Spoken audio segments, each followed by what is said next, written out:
what are ley lines? Ley lines refer to straight alignments drawn between various historic structures and prominent landmarks. The idea was developed in the early 20th century Europe, with ley line believers arguing that these alignments were recognized by ancient societies that deliberately erected structures along them. So the etymology for the word ley is a line of a prehistoric track, alignment of natural and artificial features. 1922, Alfred Watkins, apparently a variant of ley, L-E-A, popular topic in Britain in 1920s to the 30s, and again in the 1960s and 70s. And as we can see this year and last year, and well beyond that, is coming back. Of the Roll-Right Trust. By day, he's a plumber. But in his spare time, he's something far more mystical. Hello, Ron. Hiya. You must be Ron the Dowser, I can tell. Certainly, yeah. Pleased to meet you. Ron thinks he knows why the stones were built here. Natural energy lines. Running around the globe, everywhere, are energies that pulsate through the earth. This particular place is on, we call it a power spot, where energies seem to accumulate, come into like a hub, and then flow off into other places. Is this what they call ley lines? Is that the same Ley thing? lines and ley energy all come into it. We've got an energy line running through here that starts in the Isle of Wight, goes through Chichester Cathedral, Yeah. goes through the Uffington White Horse, Right. comes through here. I like to think I'm open-minded, but an ancient energy superhighway feels a bit of a stretch. So you're standing here, I know you're concentrating on talking to me, but are you feeling the energy? Not at the moment, because it's too bloody cold. Around these stones here is a band of energy. Would you like to try and find this? Yes, but I doubt I'm going to be as good as you are. Well, I don't suppose you will be, because I've been doing this for donkey's years. All right. So take two of those rods. Yes, okay. With these two metal rods, using the medieval technique of dowsing, Ron tells me I should be able to detect the spiritual powers running around the stones.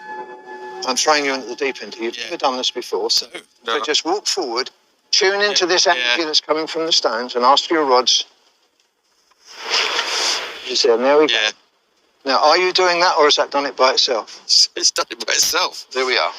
Now that that's done, now just walk out slowly now, just to show that something is happening through your rods or through you. Because Yeah, this is no, it's happening through you. This is extraordinary.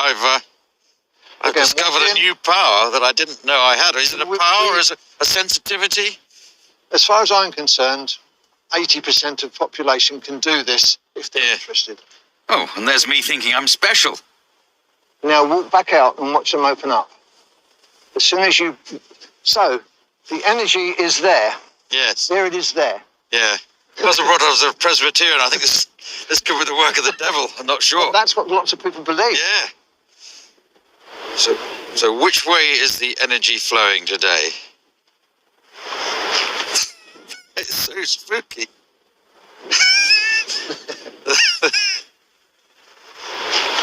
I don't know what to make of this. Ron believes ancient Britons placed the stones here so they could tap into this invisible energy source, presumably making them feel more, well, energetic. Gosh, what am I in touch with? We have just seen that many scientific men hold that there are some grounds for believing that portions, at least of Europe, have formerly been inhabited by black, tawny, copper-colored races. And we are also learning that the white race has not always been confined to the Eastern Hemisphere, okay? But I just wanted to read a little bit from this book because it goes along with the ley lines. Negroes, stones, circles, they're markers.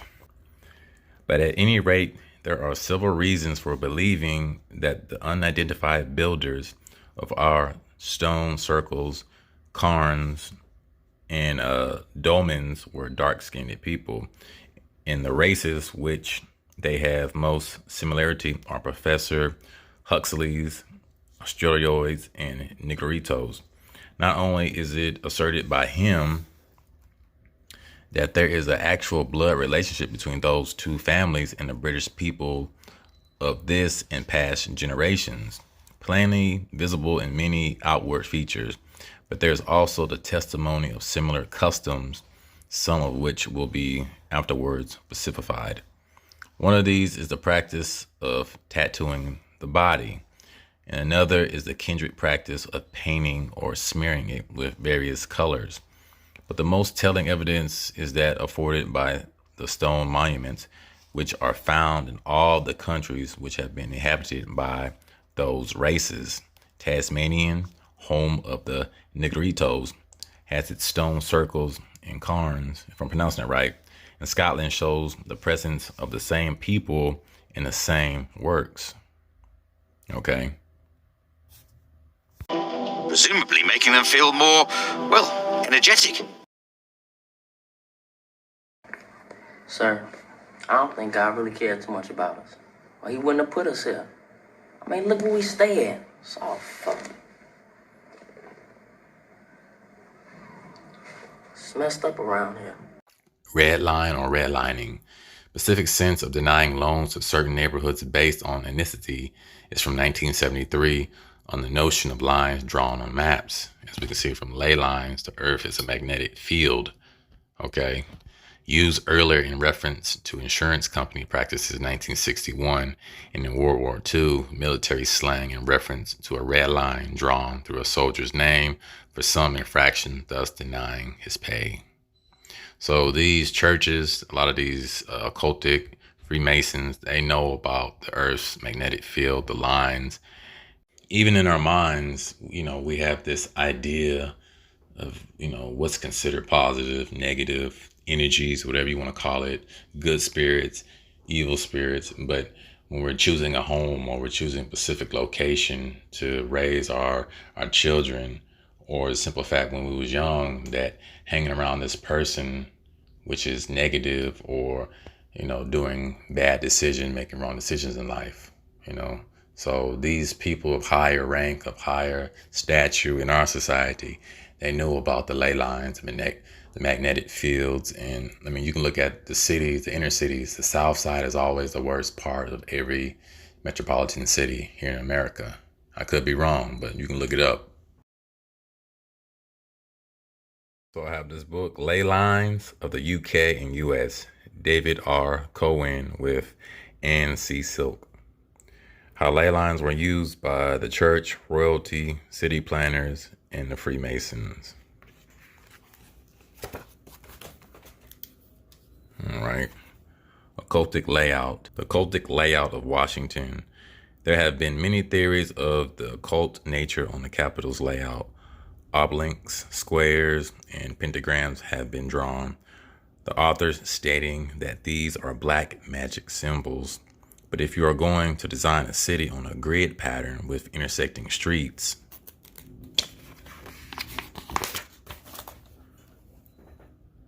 aligned to the stars, as so many cities, presumably worldwide, have, then pentagrams and other symbols like the compass and set square occur automatically. There is no need to invoke any of the black forces. Besides, some of the pentagrams have a point towards the north, which has always been associated with white benevolent magic, and in the Christian symbolism, the mystery of the rosary, and by the analogy, the rose, the Virgin Mary. All Mother Goddess worship of the stars. That's basically what it's saying. White magic, black magic, it's all the same. One of the symbols said to be in the city's geometry is the owl, which we see on the dollar bill, on the back of the dollar bill, which in Welsh mythology is the warrior protector of Great Britain, and in Scottish Gaelic is the Cailleach, Oldich, if I'm pronouncing that right, the old woman of the night who guides the dead through the underworld, a creature of keen sight in darkness, and a silent and swift hunter. It can help unmask those who would deceive or take advantage of you. Not by any means evil, and that's their opinion. Okay. Ley lines in the U.S. As above, so below. The table of emerald by Hermes Trismegistus, if I'm pronouncing that right. The subterranean volcano under Jackson City, Mississippi, USA. A Coliseum at the top looks very like a volcanic cone. All right. This is the Jackson Coliseum, and underneath it is look like a river full of lava. Okay. Kind of reminds me of the movie Ghostbusters. It's a river of slime! There's gotta be 25,000 gallons of it! It's flowing through here like a river! Now, this is quite interesting.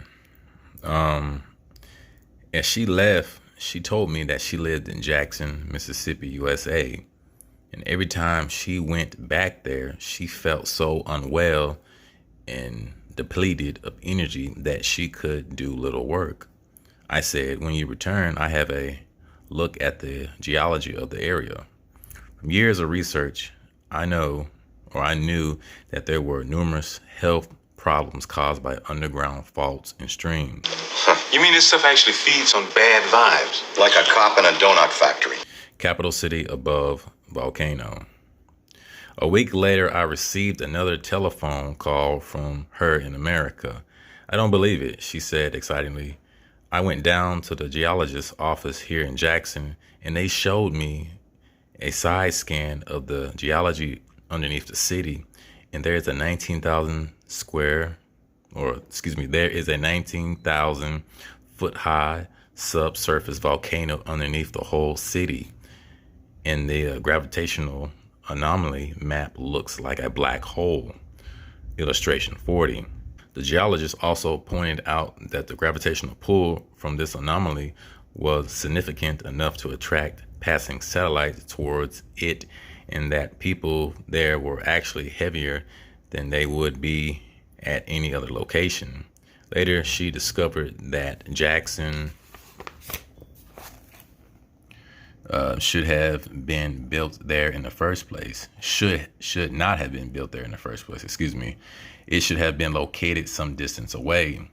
But a group of commissioners, especially appointed by the state of Mississippi, decided it had to be built there and nowhere else. I wonder why. Then she discovered that Jackson was located almost exactly 90 degrees west of Greenwich, and after a little more research, found there was a line of capital cities running north to south at this meridian. New Orleans to the south, with Memphis, St. Louis, Springfield, Freeport, and Madison all located on very close to that line.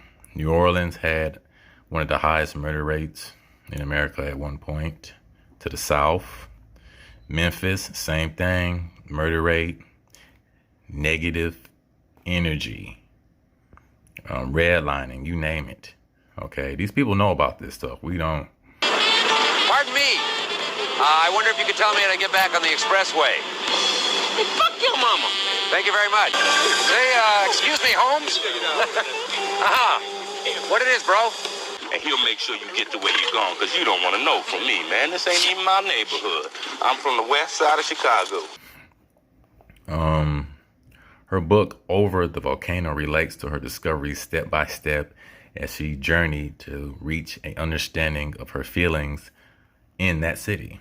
Gosh, what am I in touch with now? Nothing. You're in touch with nature. This is natural. It happens all the time. But It's not natural to stand in the freezing cold with rods like this.